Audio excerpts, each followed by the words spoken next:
Mis amados y queridos hermanos, necesitamos que se inscriban, den joya, compartan y comenten en nuestro canal, así llegaremos a los que más necesitan un confort espiritual en sus vidas.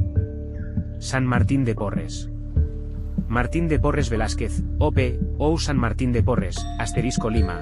9 de diciembre de 1579 – 3 de noviembre de 1639. Es un santo peruano de la Orden de los Dominicos. Fue el primer santo negro de América y es patrón universal de la paz. Conocido también como el Santo de la Escoba, por ser representado con una escoba en la mano como símbolo de su humildad. Biografía.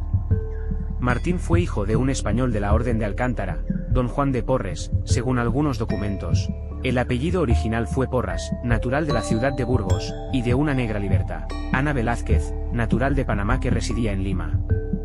Su padre, debido a su pobreza, no podía casarse con una mujer de su condición, lo que no impidió su amancebamiento con Ana Velázquez. Fruto de esta relación nacieron Martín y 2 años después Juana. Martín de Porres fue bautizado el 9 de diciembre de 1579 en la iglesia de San Sebastián en Lima. El documento bautismal revela que su padre no lo reconoció, pues por ser caballero laico y soltero de una orden militar estaba obligado a guardar la continencia de estado. Ana Velázquez dio cuidadosa educación cristiana a sus 2 hijos. Juan de Porres estaba destinado en Guayaquil, y desde ahí les proveía de sustento. Viendo la situación precaria en que iban creciendo, sin padre ni maestros, decidió reconocerlos como hijos suyos ante la ley. Hacia 1586, decidió llevarse a sus 2 hijos a Guayaquil con sus parientes. Sin embargo, los parientes solo aceptaron a Juan, a quien no había heredado la tez morena de su madre, y Martín de Porres hubo de regresar a Lima, donde fue puesto bajo el cuidado de doña Isabel García Michel en el arrabal de Malambo, en la parte baja del barrio de San Lázaro, habitado por negros y otros grupos raciales. En 1591 recibió el sacramento de la confirmación de manos del arzobispo Santo Toribio de Mogrovejo. Martín inició su aprendizaje de boticario en la casa de Mateo Pastor, quien se casaría con la hija de su tutora. Esta experiencia sería clave para Martín, conocido luego como gran herbolario y curador de enfermos, puesto que los boticarios hacían curaciones menores y administraban remedios para los casos comunes. También fue aprendiz de barbero, oficio que conllevaba conocimientos de cirugía menor. La proximidad del convento dominico de Nuestra Señora del Rosario y su claustro conventual ejercieron una atracción sobre él. Sin embargo, entrar allí no cambiaría su situación social y el trato que recibiría por ser mulato y bastardo. No podía ser fraile de misa e incluso le prohibieron ser hermano lego. Vida religiosa. En 1594 y por la invitación de Fray Juan de Lorenzana, famoso dominico, teólogo y hombre de virtudes, entró en la Orden de Santo Domingo de Guzmán bajo la categoría de donado, es decir, como terciario por ser hijo ilegítimo, recibía alojamiento y se ocupaba en muchos trabajos como criado. Así vivió 9 años, practicando los oficios más humildes. Fue admitido como hermano de la Orden en 1603. Perseveró en su vocación a pesar de la oposición de su padre, y en 1606 profesó los votos de pobreza, castidad y obediencia. En el convento, Martín ejerció también como barbero, ropero, sangrador y sacamuelas. Su celda quedaba en el claustro de la enfermería. Todo el aprendizaje como herbolario en la botica y como barbero hicieron de Martín un curador de enfermos, sobre todo de los más pobres y necesitados, a quienes no dudaba en regalar la ropa de los enfermos. Su fama se hizo muy notoria y acudía gente muy necesitada en grandes cantidades. Su labor era amplia, tomaba el pulso, palpaba, vendaba, entablillaba, sacaba muelas, estirpaba lobanillos, suturaba, succionaba heridas sangrantes e imponía las manos con destreza. En Martín confluyeron las tradiciones medicinales española, andina y africana. Solía sembrar en un huerto una variedad de plantas que luego combinaba en remedios para los pobres y enfermos. Debió de empezar su labor como enfermero entre 1604 y 1610. La vida en el convento estaba regida por la obediencia a sus superiores, pero en el caso de Martín la condición racias también era determinante. Aunque frecuentaba a la gente negra y a castas, nunca planteó reivindicaciones sociales ni políticas. Se dedicó únicamente a practicar la caridad, que hizo extensiva a otros grupos étnicos. Todas estas dificultades no impidieron que Martín fuera un fraile alegre. Sus contemporáneos señalan su semblante siempre alegre y risueño. Su preocupación por los pobres fue notable. Se sabe que los desvalidos lo esperaban en la portería para que los curase de sus enfermedades o les diera de comer. Martín trataba de no exhibirse y hacerlo en la mayor privacidad. La caridad de Martín no se circunscribía a las personas, sino que también se proyectaba a los animales, sobre todo cuando los veía heridos o faltos de alimentos.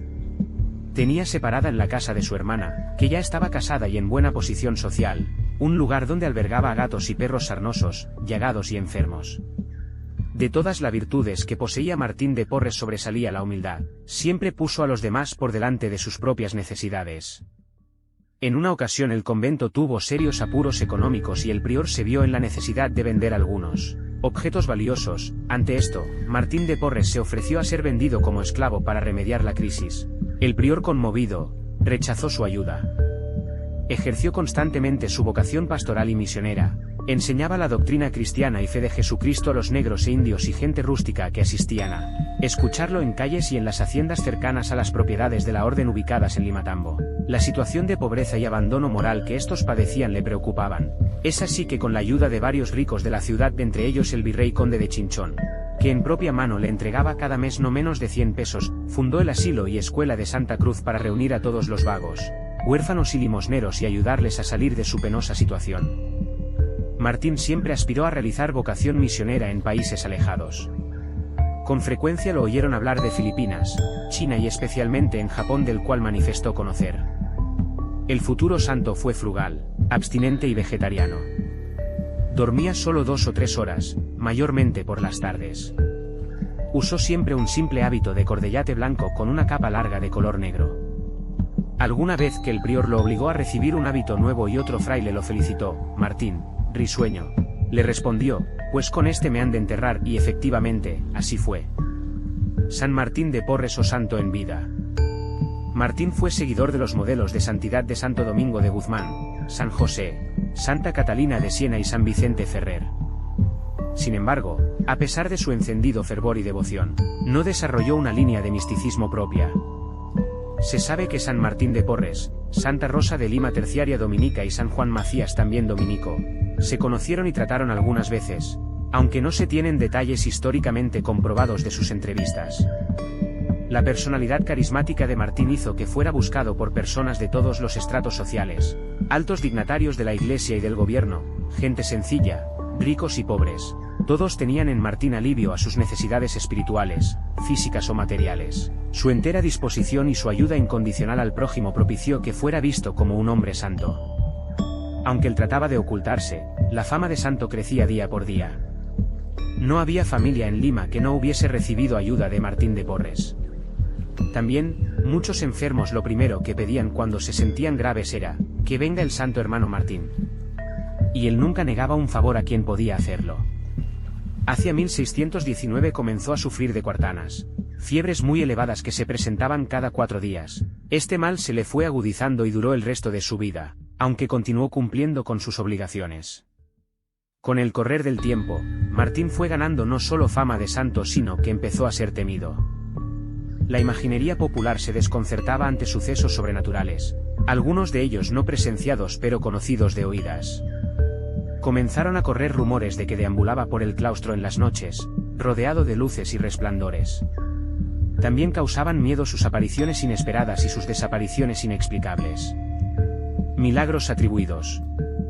Las historias de sus milagros son muchas y sorprendentes. Estas fueron recogidas como testimonios jurados en los procesos diocesano, 1660 a 1664, y apostólico, 1679 a 1686, abiertos para promover su beatificación. Buena parte de estos testimonios proceden de los mismos religiosos dominicos que convivieron con él, pero también los hay de otras muchas personas, pues Martín de Porres trató con gentes de todas las clases. Se le atribuye el don de la bilocación. Sin salir de Lima, fue visto en México, en África, en China y en Japón, animando a los misioneros que se encontraban en dificultad o curando enfermos. Mientras permanecía encerrado en su celda, lo vieron llegar junto a la cama de ciertos moribundos a consolarlos o curarlos. Muchos lo vieron entrar y salir de recintos estando las puertas cerradas. En ocasiones salía del convento a atender a un enfermo grave, y volvía luego a entrar sin tener llave de la puerta y sin que nadie le abriera. Preguntado cómo lo hacía, siempre respondía: yo tengo mis modos de entrar y salir. Se le reputó control sobre la naturaleza, Las plantas germinaban antes de tiempo y toda clase de animales atendían a sus mandatos. Uno de los episodios más conocidos de su vida es que hacía comer del mismo plato a un perro, un ratón y un gato en completa armonía. Se le atribuyó también el don de la sanación, de los cuales quedan muchos testimonios, siendo las más sorprendentes la curación de enfermos desahuciados. Yo te curo, Dios te sana, era la frase que siempre solía decir para evitar muestras de veneración a su persona. Según los testimonios de la época, a veces se trataba de curaciones instantáneas. En otras bastaba tan solo su presencia para que el enfermo desahuciado iniciara un sorprendente y firme proceso de recuperación. Normalmente los remedios por él dispuestos eran los indicados para el caso, pero en otras ocasiones, cuando no disponía de ellos, acudía a medios inverosímiles con iguales resultados. Con unas vendas y vino tibio sanó a un niño que se había partido las 2 piernas, o aplicando un trozo de suela al brazo de un donado zapatero lo curó de una grave infección. Muchos testimonios afirmaron que cuando oraba con mucha devoción, levitaba y no veía ni escuchaba a la gente.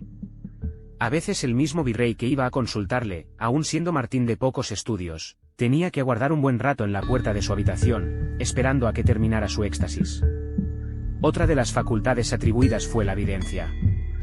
Solía presentarse ante los pobres y enfermos llevándoles determinadas viandas, medicinas u objetos que no habían solicitado pero que eran secretamente deseadas o necesitadas por ellos. Se contó además, entre otros hechos, que Juana, su hermana, habiendo sustraído una suma de dinero a su esposo, se encontró con Martín, el cual inmediatamente le llamó la atención por lo que había hecho. También se le atribuyó facultades para predecir la vida propia y ajena, incluido el momento de la muerte.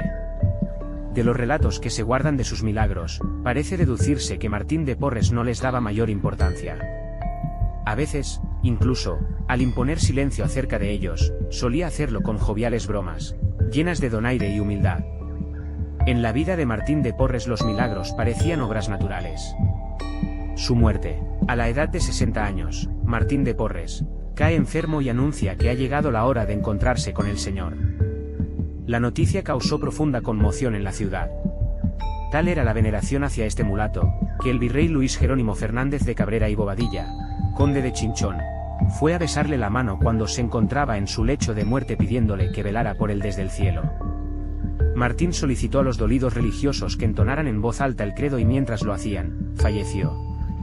Eran las 9 de la noche del 3 de noviembre de 1639 en la ciudad de Los Reyes, capital del Virreinato del Perú. Toda la ciudad le dio el último adiós en forma multitudinaria, donde se mezclaron gente de todas las clases sociales. Altas autoridades civiles y eclesiásticas lo llevaron en hombros hasta la cripta, doblaron las campanas en su nombre y la devoción popular se mostró tan excesiva que las autoridades se vieron obligadas a realizar un rápido entierro. En la actualidad sus restos descansan en la Basílica y Convento de Santo Domingo en Lima, Perú, junto a los restos de Santa Rosa de Lima y San Juan Masías en el denominado Altar de los Santos Peruanos. Beatificación y canonización.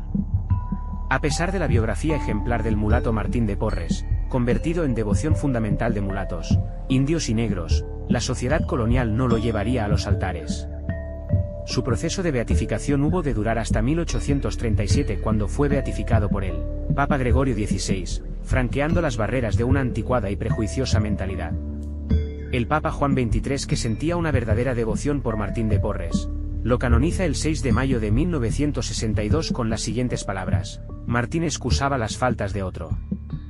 Perdonó las más amargas injurias, convencido de que él merecía mayores castigos por sus pecados. Procuró de todo corazón animar a los acomplejados por las propias culpas, confortó a los enfermos, proveía de ropas, alimentos y medicinas a los pobres, ayudó a campesinos, a negros y mulatos tenidos entonces como esclavos. La gente le llama Martín, el bueno. Su festividad en el Santoral católico se celebra el 3 de noviembre, fecha de su fallecimiento. En diversas ciudades de Perú se efectúan fiestas patronales en su nombre y procesiones de su imagen ese día, siendo la procesión principal la que parte de la iglesia de Santo Domingo en Lima, lugar donde descansan sus restos mortales.